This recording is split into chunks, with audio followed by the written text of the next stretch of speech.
In September 2022, a 34-year-old army captain seized power in Burkina Faso, one of the poorest countries on the African continent. 3 years later, Captain Ibrahim Traoré is the most talked about leader in Africa. Burkina Faso's GDP up, civil servant salaries raised, foreign troops gone, a national gold refinery open, the IMF rejected. But behind the numbers and behind the social media frenzy, what is actually happening inside Burkina Faso under Ibrahim Traoré? Welcome back to Africa Realpolitik. On this channel, we cut through the noise around African geopolitics, the propaganda from one side, the dismissal from the other, and we look at what African leaders are actually doing, the numbers, the policy, the strategic logic. And no leader in Africa today demands that approach more than Captain Ibrahim Traoré of Burkina Faso. For some, he is the second coming of Thomas Sankara, the legendary revolutionary who led Burkina Faso in the 1980s. For others, he is a cool leader running an information war while jihadists overrun his country. The truth, as it almost always is in African politics, is more interesting than either narrative. If you care about African sovereignty, African economic development, or the future of the Sahel region, you need to understand the Traoré phenomenon, not the meme version, the real version. So let's start with what we can measure. The numbers. When Ibrahim Traoré took power, Burkina Faso's GDP stood at roughly $18.8 billion. In less than 3 years, that figure climbed to approximately $22.1 billion.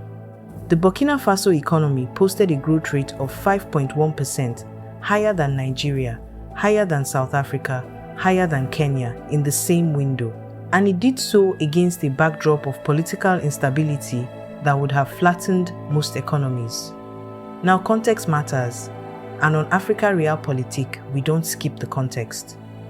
Burkina Faso is growing from a low base, and growth from a low base is mathematically easier than growth from a high one. Global gold prices have been historically favorable, and GDP estimates from countries in active conflict always carry margins of uncertainty. But the trend is real. The Burkina Faso economic growth story is real. When a landlocked Sahelian state surrounded by insurgency outpaces the largest economies on the continent, that is not a story you wave away. That is a story you study. The salary decision that broke the internet. Then came the move that broke the internet. Captain Ibrahim Traoré cut the salaries of ministers and parliamentarians by 30%. He raised civil servant salaries by 50%. And Traoré himself? He remained on his military captain's pay. Now let's understand why this resonated the way it did. Not just in Burkina Faso, but across the entire African continent. On a continent where presidents routinely earn 50 to 100 times what teachers, nurses, and soldiers earn, where members of parliament in some African countries take home more in a single month than rural farmers see. In a decade, this single decision did more for Traoré's popularity than any policy paper ever could. It reframed the relationship between the African state and its public servants. It told ordinary Burkinabé citizens that the people who wake up at dawn to teach their children, treat their wounds, and patrol their borders mattered more than the people who spend their days in air-conditioned chambers. This is the Thomas Sankara playbook, updated for 2026, and it is the single most replicable item on Traoré's entire program. Any African leader could do this tomorrow, most won't. That, in itself, tells you everything you need to know about why Ibrahim Traoré has become a continental phenomenon. The agricultural offensive. Then there's agriculture, and this is where Burkina Faso under Traoré gets genuinely interesting from a development economic standpoint.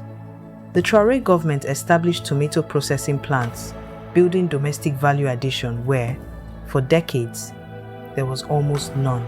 Burkina Faso is now positioning itself as a regional food producer rather than a regional food importer. Burkina Faso millet production rose from 907 tons in 2022 to 1.1 million metric tons in 2024. Rice production climbed steadily, and the government did something most African governments only ever talk about. It put farming equipment directly in farmers' hands. Over 400 tractors, 239 tillers, 710 motor pumps, 714 motorbikes. In a country where roughly 80% of the population works in agriculture, those numbers are not symbolic. They are structural. This is food sovereignty in practice. This is what it actually looks like when an African state decides to mechanize its smallholder farmers instead of importing the same crops it could grow at home: cotton and the value addition revolution. Cotton has been Burkina Faso's white gold for decades. Under Traoré, the government built another cotton processing plant and opened the National Support Center for Artisanal Cotton Processing, a name that sounds bureaucratic but represents a profound strategic shift. The goal?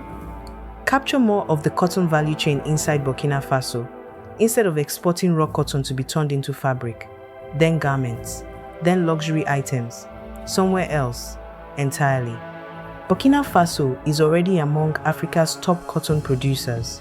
The question Traoré is asking, and that every African leader should be asking, is whether the country can also become one of Africa's top cotton processors.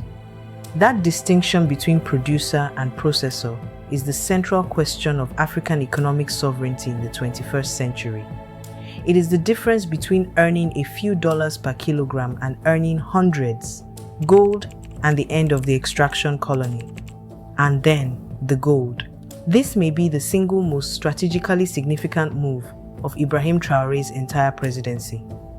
Traoré has nationalized 2 gold mines in Burkina Faso. He has stopped exporting unrefined gold to Europe, and he has inaugurated a national gold refinery designed to process 150 tons of gold per year on Burkinabé soil. Let me put that in plain terms. For decades, Burkina Faso's gold left the country as raw ore. It traveled to Switzerland, to the United Arab Emirates, to London. It was refined there, smelted there, branded there, and sold back to the world, often back to Africa itself, as jewelry, as electronics, as central bank reserves. The miners earned dust. The foreign refiners earned fortunes. Captain Traoré is inverting that logic. This is what African economic sovereignty actually looms like in practice. It is not a slogan on a banner. It is a refinery. It is a smelter. It is a tariff. It is the decision to keep the value where the value is created. If Burkina Faso's gold strategy works at scale, and that is still an if, it becomes a model the entire African continent will study. Mali, Niger, Ghana, South Africa, the Democratic Republic of Congo. Every resource-rich African state has a version of this question to answer, rejecting the IMF, the World Bank, and the Bretton Woods Order. Captain Ibrahim Traoré has refused financial assistance from both the International Monetary Fund and the World Bank. He has insisted repeatedly that Burkina Faso can develop without Western loans and without the conditionalities that come attached. Let's be precise about what this means and what it doesn't. Burkina Faso's relationship with the Bretton Woods institutions is also complicated by the post-coup status of the regime, which had already restricted access to certain programs. So the rejection is partly principled and partly the formalization of a constraint. But the policy posture is real, and it is part of something bigger, much bigger, happening across the Sahel. Burkina Faso, Mali, and Niger have formed the Alliance of Sahel States, 3 countries that have effectively walked out of the Western development finance architecture and are testing whether they can build economies on domestic resource mobilization, regional partnerships, and selective foreign investment from non-Western sources, including Russia, China, and Turkey. This is the most important shift in African geopolitics since the end of the Cold War, and Captain Ibrahim Traoré is, increasingly, its public face. Whether the Sahel Alliance strategy succeeds will depend on a single question: Can what fills the gap match what was lost? The early data is encouraging. The long-term verdict will not be in for another decade. Sovereignty, infrastructure, and the end of colonial symbols. The other moves under the Traoré government are equally deliberate.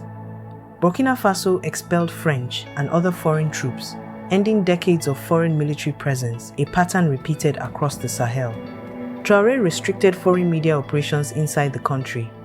He prioritized roads, a new international airport, schools, and hospitals, practical infrastructure rather than prestige projects. And in a gesture some dismissed as cosmetic, but which carries real cultural weight, he replaced colonial-era legal attire, the wigs, the black robes with traditional Burkinabé dress in the country's courts.